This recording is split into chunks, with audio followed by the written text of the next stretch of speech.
Welcome, everybody, to the Thought Fuel podcast. Thank you for joining me today. We have a very special episode. We have Lisa Patti, the founder of C3Speech and a communications expert. Lisa, thank you for joining us today. Thank you for having me, and thank you for that introduction. I appreciate it. Excellent, excellent. So tell us a little bit about yourself. Okay, well, as you said, I am a communication expert, but I started as a speech pathologist. That was my formal education. And I think ever since I got into that field, what I was interested in is really how communication happens, why we connect. And I think the person I am, I feed off of the energy of other people. So I loved communicating even as a kid. I'm not the loudest person in the room. I'm not the group leader, but I love connecting. I love connecting one-to-one or with small groups. I love the friendships I build. And when I was thinking about careers, I was thinking, okay, so there was people who had trouble doing this. How could I help? The thing is, when I got into that career, I felt like the ceiling was a little low. I wanted to have some more entrepreneurial ventures. So I actually started moving out and coaching on my own. I coached executives, and I typically focused on internationals. The reason being that I thought I could bring the most value there is people communicating in a new culture, in a new language. And especially from my background in speech pathology, I learned a lot about the brain and linguistics and the voice. And so I had all those tools to help people. But then I was introduced into the world of startups. I actually started coaching a young startup, and they introduced me to my first accelerator. And from there, I realized that there are so many people coming into the United States, and they need to pitch, they need to present, they need to raise funds, and they need to do it kind of quickly because they're not here for all that long. So the amount of actual face-to-face time they get is limited. And so those are the people I started coaching. And then over the years, it's been, I don't know, almost 10 years now for that particular group of people. For that particular group, I started to learn how to write the pitches and what investors want and what clients want. And then from there, I took it back to the executives, but maybe people interviewing, because it's not all that different. Pitching your company, pitching yourself, understanding how to communicate your own value or your company's value crosses over a lot. So it's been a huge learning experience from where I started, but a lot of it had to do with my love for communication and connecting with people. And that's still the part I love the best, is the people I meet. Just today, I was on with people from Ukraine. I was talking to someone in Brazil, and I'm going to sound like an old lady here, but I still get blown away when I actually do that in a day. I'm sitting here in Brooklyn, and I get very excited when I talk to people all over the world. So it's very cool. Absolutely. It is very cool and actually one of the most useful skills that you can have. And, there's so many prominent people out there that constantly talk about the biggest investment that you could do is in yourself and improving your communication skills. And a very famous example of that is Warren Buffett and how he invested a lot of time in, just learning the principles of Dale Carnegie and understanding and being able to communicate with people. And that was one of the best investments that he made in his life. I guess, from your experience, right, I imagine you've helped people not only work on their communication skills to raise funds, but also improve relationships they have, whether it's with their employees, their significant others, or their friendships. What are some key things that come up there? So I think you were touching upon it when you were talking about teams and how there's a lot of miscommunication. I think that basically happens because we're human. And Yeah. I think that we have this idea that people are going to communicate like us. And that doesn't always happen, whether it's across a team or whether it's your partner. So you have to be able to, first of all, think about, what kind of communicator is really the person in front of me, the person I am communicating with. Now, we know introverts, we know extroverts, but some people are very process oriented and they really need it broken down. And that's the person who shows up and, they have the list and they have the schedule and they're really on task. there's storytellers, there's people who are listeners, and they really need to take it all in. This is actually based on a model that I studied called the DISC model. It's the global DISC, but there's several DISC models. And this particular one breaks it all down. It also breaks it down by sort of the communication style as it associates with culture. But those are some of the highlights. So it was, people who are very data driven, people who are very process oriented. But when you think about it, if you are someone who needs the data or needs the proof, and you have the person sitting in front of you going on and telling stories, it's great, but it doesn't always, let's say, make as much of a point with them as it might with other people, and vice versa. So we're going to start to think about how we can employ all those different pieces, and in good communication, you typically do, into how we're presenting. So there is a little some facts, some story. We're giving it to people so they could really take it in. We're using our voice.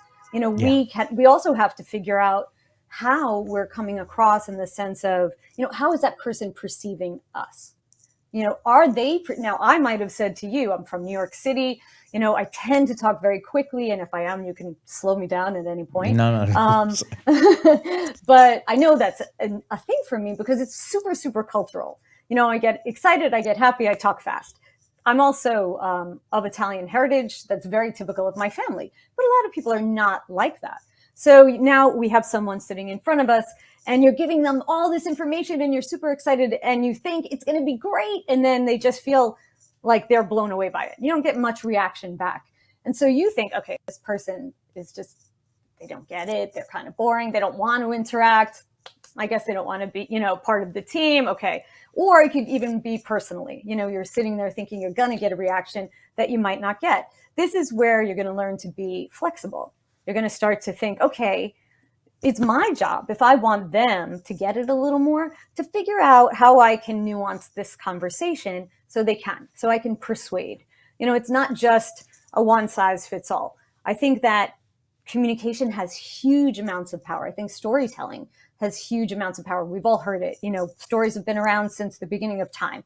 This is how people communicated, way before they started writing. It was story, it was oral traditions, but everybody is a little bit different. So when people are communicating, the ones that don't speak up, maybe we could give them a chance to speak up by preparing them, or letting them know, okay, I'm going to call on everybody in the group, and I'm going to ask everybody to share a little bit. If you're really uncomfortable with sharing, could you type it in the chat, and then we'll have a few moments to talk at the end of the meeting when it comes to your turn. Something where everybody's voice can be heard, because for those of us who love to connect, it might be that we're not trying to be rude, but we want to just keep the conversation moving, keep it going. And some people need a little longer start time. And I've been guilty of this myself when I speak to other people. So I have to either slow it down or check in, because the person in front of me or the group in front of me may not be moving at the same speed. So those are some of what I've seen in both personal and business relationships. Yeah, absolutely. And you touched on a lot of stuff there. And don't worry, it's not because you talk too fast. I get it. I know I do. But like one of the things you touched upon was, knowing your audience and understanding, how they're probably taking an educated guess, obviously, on how they consume knowledge and how they'll react to something. What are the potentially the questions that they may have, and how you can answer them before they even kind of can even think about, okay, well, all right, I might have a question about this, but I want to be engaged, and maybe this person may answer it along the way. But also within your team, all right, how do we get everyone to be involved and participate so they're also engaged in the process, not waiting for it to be over? And I've been part of those meetings where there's not a lot of inclusion, no effort for that inclusion, and people just tune out. And they're not interested, just waiting for it to be over. And also length, right? That's a big piece of it as well. And I feel like a lot of people are just so fixed on their own story and they're starring in their story, they just forget that, that's how everybody is. And you kind of need to involve everyone so it's much more engaging. One of the Yes. biggest things one of the most frequent questions I get with, the TEDx gig, right, where people reach out to me and they're like, "Oh, I want to do a TEDx speech or talk, and can you show me how to, be better communicator, write my story, just ideate better, just bring my idea to life." And they're thinking, "Oh, I want to be up there on stage for 30 minutes, 25 minutes." And just the length of that alone is just Yeah. so hard to keep people entertained, keep people engaged. And I always encourage people, you know what? Your piece should be just so much shorter than you anticipate, than you want it to be, just so you're adding more, obviously, entertainment value, and you're able to keep people's attention. So, and that I wanted to ask you because I know that attention, and obviously, and I have ADHD, and I feel like that's just so common right now. Like, I feel like every third person has the ADHD, right? So, Yes. but obviously, there's so many things competing for our attention. Yeah. And how does someone be an effective communicator in that type of environment? So, I mean, I think there's two ways to go about this. One would be this virtual setting, which we're all doing more and more and more. And I think it's actually a pretty hard medium to hold people's attention because there could be so many external distractions. People will, have their phone sitting next to them and the kids are running by and the cat is jumping on your computer. And, there's a lot to distract people. So again, making sure that not only people are, when you're presenting, yes, you want to make it as interactive as possible. You want to think about, again, I always go back to voice, but you want to think about how you're using your voice, your gestures. Using gestures, even on video, is going to be important. If you're sitting there and you're kind of like, okay, so this is what we have to do. And volume is also very important. When you think about how you are on stage or live, you actually have to use that style or even turn it up a little bit on video. And people don't realize that this is actually a harder medium because you don't have nuances. You're not sitting Yeah. in front of me and I can't see those little subtle cues. I could see you nod. I can only see like this half of you. So it's just a different interaction. And again, going back to making sure people are engaged, making sure we're including part of the team, but varying your voice, varying the content, making sure that it's interactive also keeps people on their toes. It's actually a way for the brain to engage because unconsciously, if you can predict a pattern, you check out. Your brain thinks, okay, Really? I got this and I'm done. Yeah. That's why monotone speakers, and I'm not even talking about like completely flat. I'm just talking about people who have a very monotonous speaking style. And again, it could be cultural. It could be just their personality. But that's something I work on quite a bit with people because it's a difficult thing to change, and it comes down to muscle memory, right? You are thinking about the way you hear sound differently. Maybe if you're someone who wants to work on that, you're thinking about how you're actually creating those sounds or how you're varying your pitch, and it takes practice. I had someone that I was talking to today, and she said to me, I said she had one session and it was 1 hour. And then she said to me today, I was practicing. It's not like I sound like a TEDx speaker yet. And I'm sitting there thinking, you had one session for 1 hour. I said, imagine how many hours you actually have to practice to be a TEDx speaker. 1 hour of your life of trying this is definitely not going to make it. You have the concept, but it's not going to make that much of a change. It really takes practice, and it takes intentional practice. So when you're up there, that's the other thing is as you're engaging and as you're keeping people's attention, it's very intentional. If you are just, dumping out the words, you're used to, you're in a corporate meeting, you're used to the script. This is what we have to say. This is how we say it. This is what we do. And you're not varying it up too much. You can easily slip into a more flat presentation, a more monotonous presentation, just because you've done it so many times. Maybe it's an orientation and you've just said the same spiel again and again. So now it's time for you as the speaker to own it a little bit and to be sort of in that moment thinking, okay, people are hearing it for the first time. I want them to engage. What do I need to do to keep them with me? And so that's the online piece. And as you know, the offline piece or the live piece is a little easier because you can get that dialogue happening a little easier. For sure. And again, that's really important to think about: the facial expression, the body language, the gestures, but also how your content is flowing, the length of your content. Is it easy to digest? Those are things that, you don't want people just trying to figure out what you're saying or, trying to read your deck the whole time that you're speaking, because you're going to lose them pretty quickly. So I think those are some of the keys. Mm-hmm. Yeah, and a good example of that, I feel, is Tony Robbins. I've seen him live, and I've seen his virtual stuff. He does a lot of virtual stuff, and he had to pivot quite quickly. Obviously, when COVID hit, he had to pivot quickly because the majority of his business relied up until that point to in-person meetings and events, and basically bringing a crazy level of energy to the stage, right? And he pivoted quickly, and he's recreated his business model essentially through virtual trainings.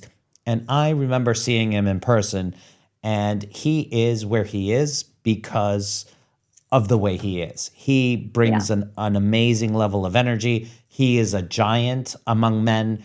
He's a presence. He walks in the room and he's there.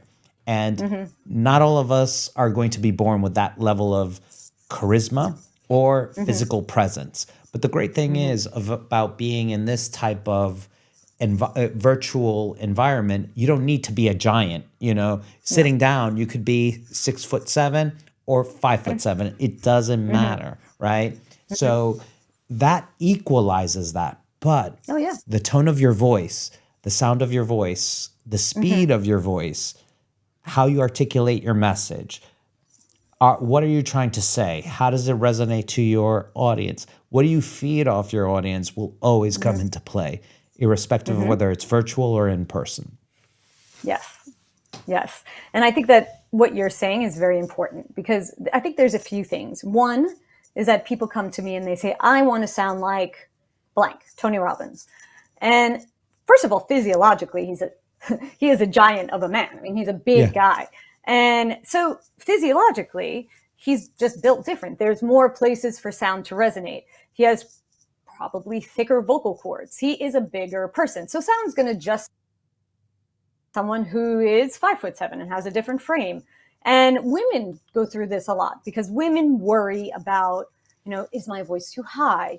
Am I not speaking with enough leadership presence? And I actually did a whole workshop on this where we were talking about, what is the voice of leadership? Is it one voice where we have the picture of Tony Robbins, or can we all do it, which we can, because this world is becoming more and more diverse, and we are going to add those elements in. Is your voice, okay, you're using the voice you have, but you can work on it. You can maximize it. You can open it up. You can use variation. You can get to where you need to be persuasive, to have that leadership presence, regardless of, unless you have some huge physiological constraints there.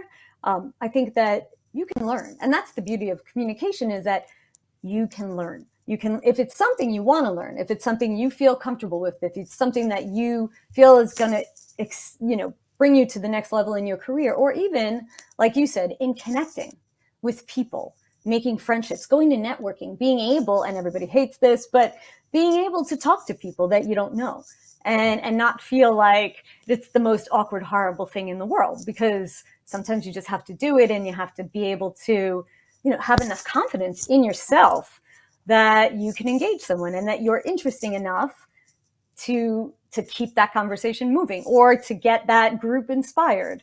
So those are some of the things, regardless of who you are, Tony Robbins or me. I'm 5'2" and I'm not a big woman. So, I've had to learn how to use this tool. So how to really think about breaking down ideas, and when I'm putting it out there, making it interesting, in order to get that reaction from the crowd. Yeah, for sure. Your tone of voice has added an extra 5 inches to your height. I can tell you that much. One thing that you really touched upon in the beginning of that answer was, people coming to you and saying, oh, I want to sound like The Rock, or I want to sound like this person, or Brene Brown. And we really need to just talk a little bit more about like authenticity, right? And being a great communicator by also being authentic and not trying to be somebody else. And as a TEDx speaker coach, and helping people just carve out their idea and try and bring it to life, a lot of people get caught up with trying to emulate a different style or a different approach. I speak with my hands, but you don't need to speak with your hands if that doesn't come natural to you, because it'll just look too animated, too fake. And people find a way to tune out from what you're saying and switch into judging you about what you're trying to say when you're coming off as fake or insincere. So I guess with that, coaching people to be better, effective communicators, do you find people struggling with imposter syndrome or trying to force themselves to communicate in a way that's just not coming natural to them? Yes. So I'm glad you asked this question, because it is something that comes up for a lot of people. And most recently, I'm collaborating with a mindset coach. She is in Brazil. Her name is Daniela Morales. And we're going to actually do a workshop together, because mindset, how we think about ourselves, is very important for communication. And when we think about authenticity, I heard this on another podcast once. It was more of a psychological podcast, but it was something to the effect of authenticity is believing that we are enough, that we are coming to the table, we're interesting enough, we sound great, we have practice, we have faith in ourselves that we can do this. And I think it's also an exercise in getting to know yourself and building that inner confidence so it can come out. And it's very hard to have a very bad mindset about yourself or a negative mindset about yourself, and then be able to communicate in a way that is like someone else, or it's going to come off as a strong leadership role. That are very important for us to actually work on. So I always tell people there is a mindset piece to this. There's the voice, the flow, the ideas, but really the delivery piece. So the tone, the intonation. So I should back up on that one. Mindset, tone, delivery, voice, clarity, and then also our word choice, our communication flow. So those are kind of two separate buckets, but they all work together. And it's very hard to have them without actually having. I'm sorry, we're going to hold for a second, because did you hear that? Yeah, but it wouldn't be an authentic podcast Okay. if I was interviewing somebody from Brooklyn and I didn't hear somebody getting mugged outside. That's great. So, Well, welcome to Brooklyn. no, Okay. so all good. All right. So going back to that, I think it's really important for us to really dive into this whole authenticity piece, but from an angle of what does it actually mean?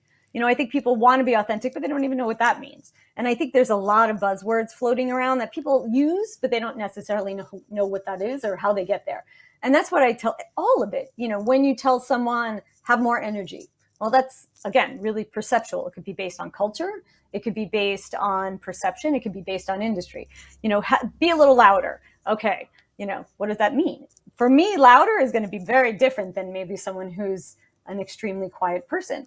Mindset, have some self-confidence. Yeah, that's not going to work very well. Just telling someone to do that, you can't walk out the door and do this. Those are things you have to really think about. It's worth getting training, or there's a million tools out there. There's videos out there. There's podcasts out there that you might want to tap into. But our mindset, how we think about ourselves, will help with that authenticity when we're speaking. So when you do get to, like you, a TED stage, which is a beautiful place to speak, you really have to feel good about yourself from the inside out. Otherwise, it's going to be really hard to pull off, like you said, 20 minutes or 30 minutes. So how did that feel for you? So for me, it was very interesting because I not only was a TEDx speaker, I was a TEDx organizer before. So I already went through the process of hosting an event and being focusing so much on the details of the event where I just didn't prepare going up on stage because that was the most smallest thing out of the whole grand production. So I've been on stage multiple times over where I don't know Yeah. what I'm going to say. I don't remember stuff. I'm not very articulate and I'm in front of a lot of people. And I know they're looking at me and they're like, what is this guy saying? And that idea and that anxiety kind of chips into your self confidence. So I said to myself, when I'm going to go on, nobody could say anything because you know what? It's my event. You know, you already paid your money to go. So that's it. But there's no judgment for me. And it wasn't going to Yeah. be online. But when I said, okay, well, now's the time I'm going to do my own TED Talk, and I know I'm going to go on stage, and the virtual piece of this is right. The people that watch the TED Talk online, they don't know what the experience like is live, right? It's a completely different experience, and there's I don't know how many people, there's 100, 200 people there just staring at you and they're very curious and intrigued. But you could also be the seventh talk that they just sat through. So, irrespective of what you're doing, right, they've seen 6, 7 other people that day Yeah. and it's in the evening. So, they've worked a full day as well, most likely. And you're competing for their attention. So I was very fortunate because my talk is on the positive tone. It Yeah. wasn't a more somber, darker TED talk that there's a lot of them out there, right? Yeah. Mine was a much more positive tone. And I wanted that because I didn't want to, because I've been there as an organizer and I know that if I was going to do a more quieter, somber version of a talk, I would have lost people. I would have kept that tone of voice very stable. And you could you lose a lot of people because there's so many factors working against you. So I wanted something where I could change my voice, where I can ask questions to the audience in the talk to engage them and make them think, even though I'm not asking them specifically, but I can give them enough to pause and say, oh, what's happening? And that's why I feel like a lot of people need to leverage a lot of tools in public speaking to engage their audience. And part of it is effective use of pausing, right? A lot of Yes. people just don't understand how powerful that tool is, but it is so effective, so effective. It is. But for me, being on stage, I said to myself, all right, there's so many factors here that I cannot control, like what the audience is going to think. But what I can control is I'm going to memorize this talk and I'm going to learn this talk inside out. So just leading up to the conference for 2 months, I had finished the talk pretty early in the process because I've seen TEDx speakers kind of like change things last minute and they're working Yeah. on their talk until the very last minute, and I didn't want to go through that anxiety. So I learned the talk from start to finish and from finish to start.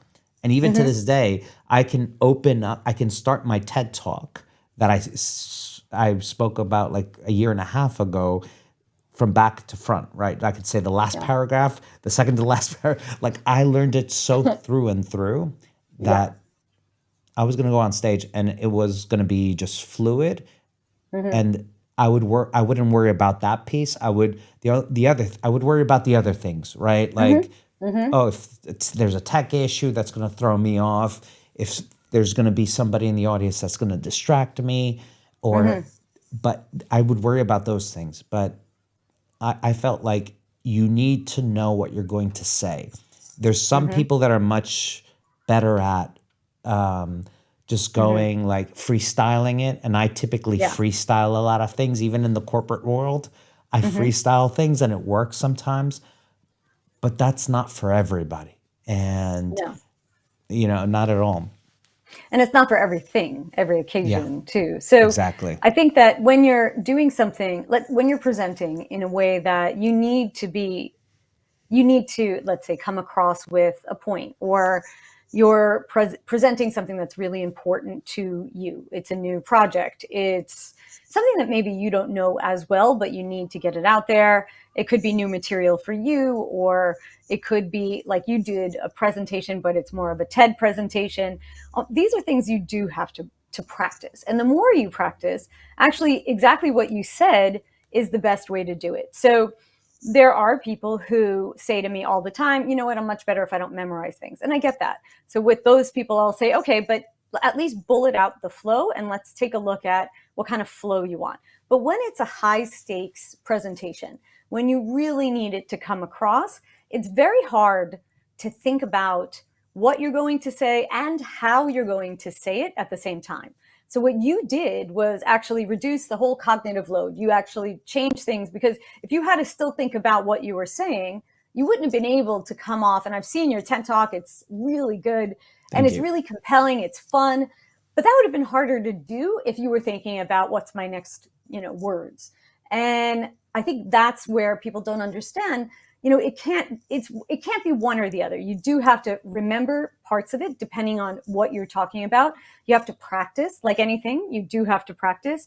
And then you get to add all those great elements to it, the body language, the voice, all those things. But if you don't know your content and you're trying to do that, almost impossible.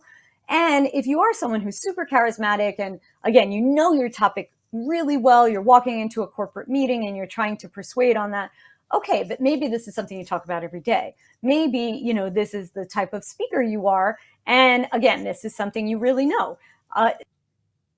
People are really good at improv, but it's typically most of us mortals have to practice a little bit. And the pause also helps. I agree, because when you're in a moment and you need to think of your next thought, you can pause and you could use it effectively. And it could slow you down. It could slow you down in a good way. It could, give yourself a chance to take a breath, which is really important, because sometimes we just run to the end of our breath stream. We drop our voice, we lose our volume because we're talking.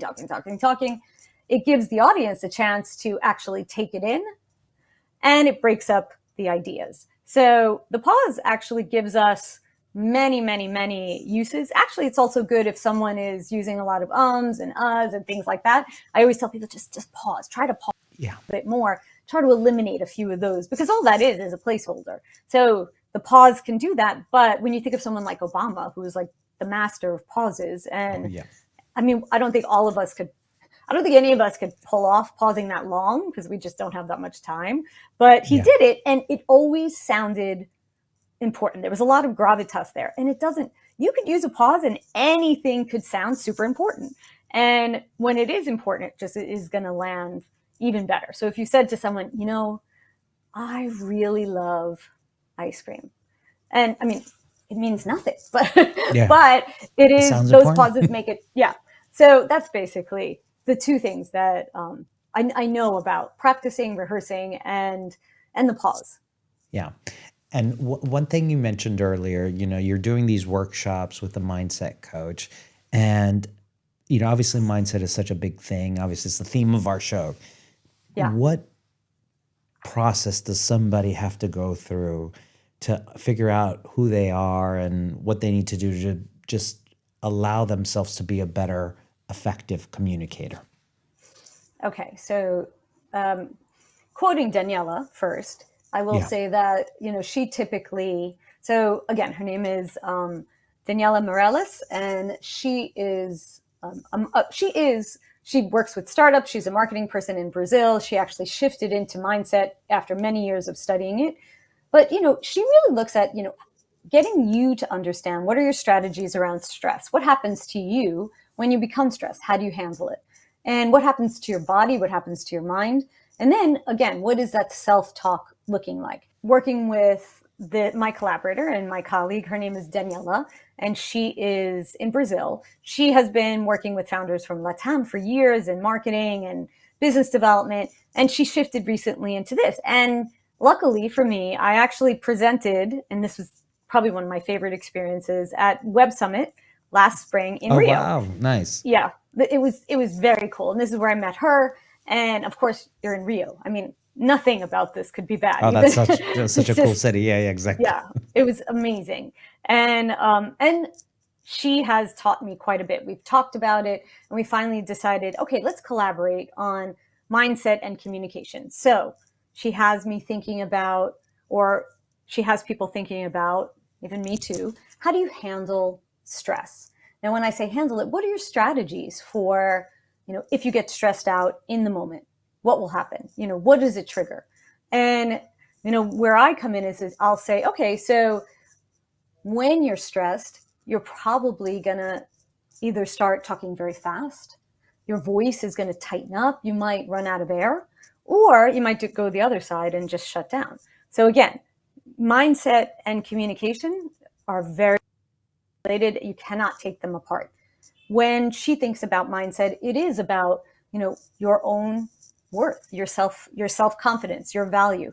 But it's much more deep than you should have self-confidence. It's how you're building it. It's building the case against those negative thoughts and building a case in your head for all the things that you've done right in your life. And I worked with someone else. She's a therapist. And this is someone who helped me quite a bit. She's also in Latin America. Think of things in a different way. And what she'll say to me, because sometimes I'll just spin on ideas and say, oh, what about this? Or what about this? And she'll say, is this a fact? And I'll say, oh, no, it's not a fact. It's something I was thinking about. And she'll say, okay, it's not a fact. Is it something that's helping you reach your goal? Or is it something that's making you feel better? Probably not. So those two things, when you're saying, you know what? I am the worst speaker. I'm terrible when I go up there. I've never been a good speaker. I can't public speak. None of that's a fact. None of it. Because you don't have evidence that you can't do it. Maybe you haven't had the best experiences, but you've had successful communication experiences, maybe with friends, maybe with your child. But it's not a fact that you can't do this. And by saying this, all it's going to do is reinforce that you're going to go up there and probably hate what you're doing. You're going to hate that moment. So my job, and working with Daniela, and what we thought about is, starting to give people advice in these workshops, or, making them as interactive as possible, so that we can start to think about these types of things and how it plays into each other. So those are some of the mindset crossing over into communication. And you hear it. Like I said, it's super obvious. You hear the confidence ooze out of someone when they really feel good about what they're saying, or when they're really enthusiastic. On the flip side, you hear it when someone is not too happy with themselves and what they're doing. They might be talking low, they might be mumbling, and it might not even be a presentation. This could be just someone you're interacting with. It could be someone you're interacting with on the street or in your home.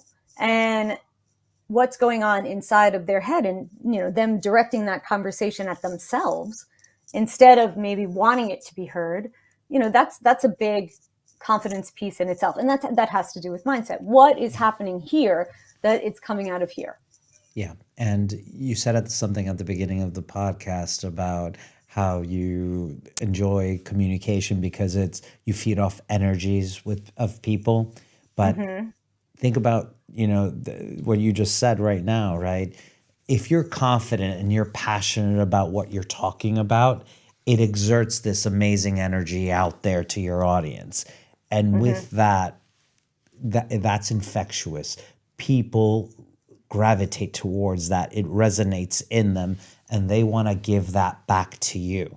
So just developing that better mindset and that could be, kind of working through your limiting beliefs, practicing better self-talk, maybe sitting down and just kind of writing down what you do better than instead of focusing on what you do really terribly, right? And, sometimes, I feel like I'm not the most effective communicator, but the moment that I stopped thinking about that, it's allowed me to just go into rooms and do things that I never thought it was possible for me to Yeah. do, including like I'm a TEDx speaker with like a Yeah. million views online, right? And I wasn't the most effective communicator in my life. I was like the class clown when I was a kid. Like I was, Yeah. I wasn't the Hmm. valedictorian that, did a speech in front of like 80, like the whole school. Like, I was making a fool out of myself in front of like the class. So it doesn't really, it's not really, it's a skill. It's a skill for some Hmm. people and a very few people. This is like people that we just discussed, right? Barack Obama, The Rock, Tony Robbins, Winston Yes. Churchill. That may come to people naturally like that. But for everybody else, it's a skill that you need to work Hmm. on. And Hmm. it involves a variety of different things: developing a better mindset, believing in your abilities, focusing more on the value you're going to give out Hmm. versus how you're going to give it out, right? And shifting the conversation more so not about you, but maybe to the audience, right? And Hmm. if you're really struggling with your own self image and you want to communicate something, shift the focus from you and shift it to Hmm. the audience and think, all right, well, maybe I should focus my energy on, okay, well, what does the audience want to hear? What do they want Hmm. to see from me? How can I add value to them? And I Hmm. think that's very, very helpful. Yeah. And, And it's a lesson I in empathy. exactly, exactly. I've organized 3 TEDx events, and that included coaching multiple different speakers from different disciplines, different styles. And what I always find that is intriguing, irrespective of what type of style people have, what culture that they come from, a lot of it is it's something that they all put in intentional effort Hmm. into doing. It's not something that's just innate and comes natural. And Hmm. when you do interact with people that it seems that it's innate and natural, we're only seeing the finished product. We're not seeing the hours and hours that they prepped to Yeah. be able to deliver what you're getting right now. Hmm. Yeah. No, yes, I agree with you 100%. And like I said, I see it in my clients. I see it in executives who you would think would be at the top of their game. They'll still come to me and say, hey, I don't really love the way I sound, or I just can't stand, the sound of my voice, how I'm presenting. I just don't think I'm effective. I'm going in circles. Now, these are people who have made it to C-suite, and yet they still haven't built that. So again, shifting it back to mindset, something's happening here. And what exercises do you need to go through so you can feel that? Because obviously these people have achieved a great amount of success. So something was happening correctly, something happening was happening right. But I think that we are, of course, I don't think this, I know this, we are our worst critics. I also struggled when I was younger with public speaking. As much as I loved to connect when I had to get up in front of the audience, and people didn't see it as much, let's say, okay, Lisa, you looked very nervous. In fact, people would say, oh, that was really good. But I would go super fast and I would be petrified for like 2 days before I had to get on a stage or present something, because I was like, it's going to be too boring and they're going to know this and this is too simple or this is too complex. And I didn't again, it came back to, I guess, your own self-worth, your value. So it's a process. And I mean, I meet people sometimes who are super young and they have it. And I'm always very, very impressed with this. They look at me and they're like, oh yeah, I got this. And they get it like this. And I meet people who are older and have been in the game for a really long time. And you would think they have it. It seems like they have everything. But yet there's still that piece. So, Lisa, if there is there a book out there that you could recommend for people Mm-hmm. that inspired you or maybe touched upon a couple of the themes that we discussed during this podcast? Okay, can I It say can't two? be The Alchemist though, because that's what Okay. everybody throw or Atomic Habits by James Clear. I love that book, Okay. but like 10 people said it already. I will not quote either of those. One of them is a book that I use as a reference guide all the time. The author is Erin Myers, and the name of the book is The Culture Map. And it really gives you a breakdown of different communication across cultures, how sales teams work. It's a great business guide, but it's also a great guide if you're communicating across cultures with your team. The other is not a book out yet, but I intend to get the book. I listened to this guy's podcast, and I also have read a lot about what he's written. So his name is Matt Abrahams, and he is a Stanford strategic communication professor. And his podcast is Think Fast, Talk Smart. And he is coming out with a book called Think Faster, Talk Smarter. And what I've gotten from him is those structures. If you're someone who needs to get the idea of structuring your conversation, he's got a few things that really help you. And, one of them that I